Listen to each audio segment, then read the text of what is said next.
Hello again there. So last part of immunity then is antibiotics and aseptic techniques.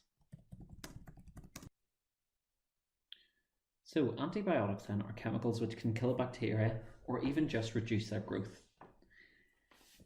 These can only be used to kill or treat bacterial infections. So if you've got something like a cold or flu, they won't work. So antibiotics do not help fight viral infections. Now, in the past, people have thought that antibiotics were wonder drugs, so they're given out too much, and this has led to the production of antibiotic-resistant bacteria. So because the antibiotics were overused, some bacteria are now resistant, and this means that the antibiotics will not kill particular bacteria. This is an example of natural selection, which we'll look at in the variation and selection topic. It's a really big issue because it's led to the creation of superbugs in hospitals. Superbugs are bacteria which are resistant to all types of antibiotics. The MRSA was an example, and it's a problem in hospitals for several reasons. Firstly, patients in hospital often have weak immune systems, or they have wounds that allow microbes to enter the body. So once they get into a patient's body, it's very difficult to get rid of it because they have a weak immune system and because they can't treat them with antibiotics. Second reason is hospitals provide an antibiotic-rich environment where the microbes have every opportunity to come into contact with a range of antibiotics. So this actually selects for the resistant bacteria, i.e. the resistant bacteria are going to be more common. So because you're using antibiotics and antibacterial gels and cleaning products and things, you basically have a greater chance of killing off the bacteria which are not resistant. So that means that the bacteria that are resistant are more likely to survive. And that's why, and it's an example of natural selection. In the hospital environment, where there's lots of antibiotics being used, the antibiotic resistant bacteria are fitter and more likely to survive. So they're better adapted to the environment. Now, of course, this means that there's new measures in place to help these superbugs spreading. Firstly, there's increased levels of hygiene, so immediate cleaning of spillages of body fluids and wearing gloves. There's greater care in administering antibiotics to prevent overuse. So not everybody who's sick gets antibiotics, only those where the infection is likely to be caused by bacteria.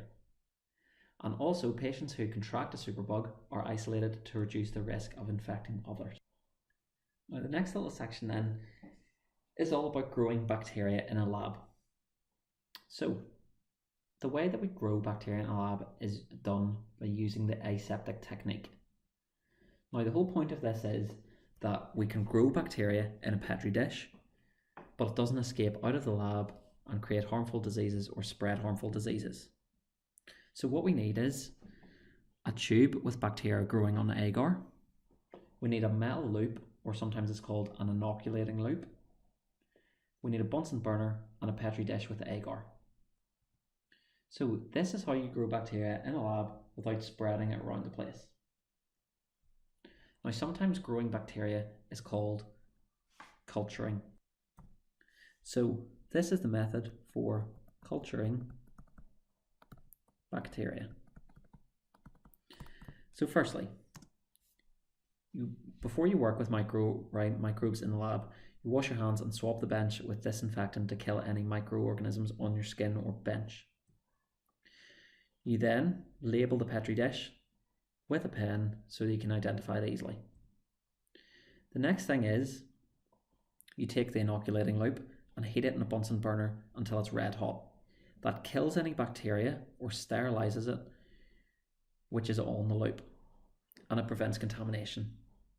The next thing you do is unscrew the bottle and hold the lid of the bottle over the flame, and that stops any bacteria around the neck of the bottle from escaping or even contaminating your sample. The next thing then is you use the sterile loop once it is cooled and dip it into the microbe sample and replace the cap on the bottle. You then slightly lift the lid and gently streak the loop over the surface of the agar and replace the lid. You seal it and place it in the incubator for 2 to 3 days. And after a couple of days, this will be your little bacterial colonies. Now, the point of this is that you can either grow lots of different bacteria. So for example, when we were looking at genetic engineering, we wanted to grow lots of bacteria so we could produce insulin. Or you could also grow bacteria to try and see how different antibiotics affect their growth. Now, this is one example of how you can investigate how different chemicals or antibiotic discs affect the growth of bacteria. So what you can do is basically, now this method talks about taking different plants. So what you do is grind up different plant leaves and soak a small disc of filter paper in the plant extract, and then you put it onto an agar plate which contains bacteria, and then you should get results which look a little bit like this. So in this experiment, we've taken little discs, little paper of water in here, TCP in here, and alcohol in here. You then leave it for a certain period of time and see how it affects the bacterial growth. So what you can see here is that around the water there's no clear zone. This yellowy looking thing is the bacteria which has been growing. Around the TCP there is a very small clear zone, but around the alcohol there is a much larger clear zone. In these clear zones, that's where there's no bacteria growing. So in this example, we can see that alcohol has the best antibacterial properties because it's got the largest clear zone. Water is the worst because it has no clear zone at all.